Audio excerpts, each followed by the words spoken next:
Selama ini kita mendengar dan tahu jika gunung berapi hanya berada di atas daratan. Tapi pernahkah Anda mendengar bahwa gunung berapi juga ada di bawah laut? September 2013 lalu sempat ada kehebohan mengenai penemuan gunung berapi bawah laut di Bengkulu. Gunung bawah laut ini berpotensi menimbulkan bencana besar dan cukup meresahkan sekaligus membuat khawatir masyarakat Bengkulu dan sekitarnya. Penemuan ini bermula dari kerjasama penelitian antara Badan Pengkajian dan Penerapan Teknologi (BPPT), LIPI, peneliti dari Prancis, dan lembaga lainnya. Namun, segera setelah penelitian dipublikasikan di media, perdebatan tentang kebenaran hasil penelitian langsung muncul. Survei pun kembali dilakukan, hingga akhirnya para peneliti mendapatkan fakta bahwa gunung tersebut memang ada. Dasar gunung berada di kedalaman 5.000 meter di bawah permukaan laut. Sementara puncak gunung berada di kedalaman 1.280 meter di bawah permukaan laut dengan diameter gunung mencapai 40 hingga 50 km. Meski berbentuk kerucut, hasil penelitian cukup melegakan karena setelah BPPT melakukan observasi lebih lanjut, mereka menyatakan bahwa gunung yang ditemukan ini tidak memiliki tanda-tanda gunung api aktif yang bisa meletus sewaktu-waktu. Seperti yang kita ketahui, jika panas dan air adalah sesuatu yang bertentangan. Air dapat mematikan panas, sedangkan panas dapat menguapkan air. Lalu bagaimana mungkin gunung berapi bisa berada di bawah laut? Apakah berbahaya dan bisa meletus? Sebelum menjawab pertanyaan tersebut, mari kita lihat bagaimana gunung berapi bawah laut bisa terbentuk. Lantai samudra memiliki bagian yang lemah dan dapat diterobos oleh magma yang berasal dari perut bumi di bawahnya. Magma yang mencapai permukaan samudra akan membentuk kerak samudra yang baru. Proses inilah yang dikenal sebagai sea floor spreading atau pemekaran lantai samudra.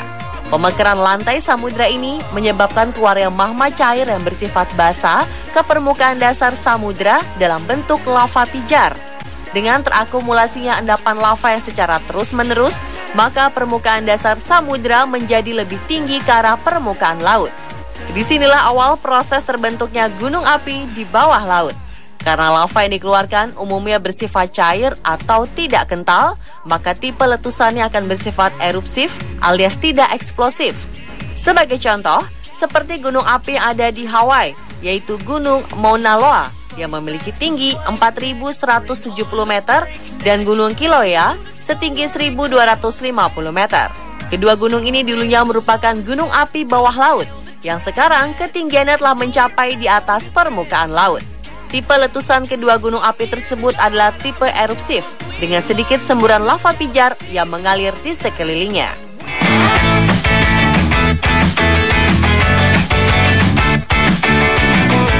Lalu di mana saja gunung berapi bawah laut ini berada? Diperkirakan bahwa saat ini terdapat sekitar 5.000 gunung berapi aktif di bawah laut di seluruh dunia dengan berbagai ukuran. Ada yang berdiri sendiri atau membentuk pegunungan dengan gunung berapi lainnya, di mana yang tertinggi akan naik ke atas permukaan laut sebagai pulau. Lalu bagaimana dengan Indonesia? Negeri kita terletak di atas jalur cincin api atau Ring of Fire di Pasifik. Oleh karena itu, Indonesia memiliki banyak gunung berapi. Dari 129 gunung berapi, kini tersisa 19 gunung yang masih aktif. Dari jumlah itu, ternyata 5 gunung berapi Indonesia berada di dalam laut. Di perairan Sulawesi Utara dinyatakan masih aktif adalah Gunung Submarine. Gunung ini berada di bawah laut sebelah barat Pulau Marore dan pernah meletus pada 1922 silam. Selain Gunung Submarine, ada juga Gunung Mahangetang atau Banuawalu yang terletak tidak jauh dari Pulau Mahangetang di Sulawesi. Selain itu di perairan Banda ada Gunung New Wewerker dan Emperor of China. Gunung api bawah laut lainnya adalah Gunung Hobal di perairan Nusa Tenggara Timur.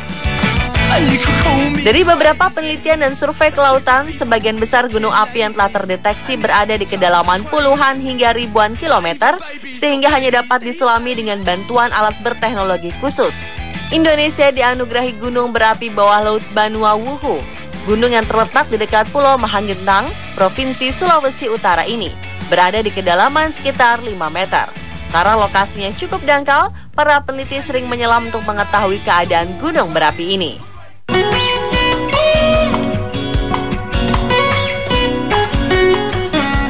Selanjutnya timbul pertanyaan lain, apakah ada kehidupan di sekitar gunung berapi bawah laut? Jawabannya ya. Keberadaan gunung api bawah laut sering ditandai dengan adanya keanekaragaman hayati yang lebih tinggi serta organisme yang tahan terhadap panas tinggi. Di antaranya berbagai macam jenis ikan, koral, karang, plankton, ganggang, algae, dan lain-lain. Daerah ini seringkali ditumbuhi karang-karang karena airnya jernih dan jauh dari populasi manusia, sehingga terhindar dari sampah dan polusi. Gunung berapi bawah laut yang meletus ternyata bisa melahirkan sebuah pulau baru, seperti yang terjadi di Jepang dan di Tonga. Pada November 2013 lalu, terjadi letusan dari sebuah gunung berapi bawah laut di lepas pantai Nishihinoshima, Ogasawara, Jepang. Erupsi dari gunung berapi tersebut menciptakan sebuah pulau kecil dengan diameter 200 meter yang kemudian diberi nama Pulau Nijima oleh pihak Jepang. Dalam waktu 1 bulan saja, tepatnya pada Desember 2013, pulau baru ini telah membesar ukurannya 3 kali lipat menjadi 56.000 meter persegi.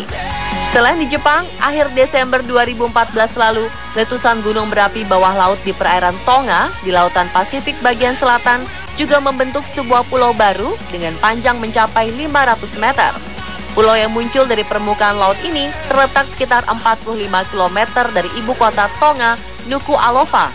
Gunung berapi yang nama panjangnya Hunga Tonga Hunga Ha'apai ini meletus 5 kali pada Desember 2014 lalu. Seorang ahli mengatakan pulau baru ini kemungkinan sangat tidak stabil dan berbahaya untuk dikunjungi. Namun seorang warga Tonga melakukan perjalanan ke pulau tersebut dan mengabadikannya.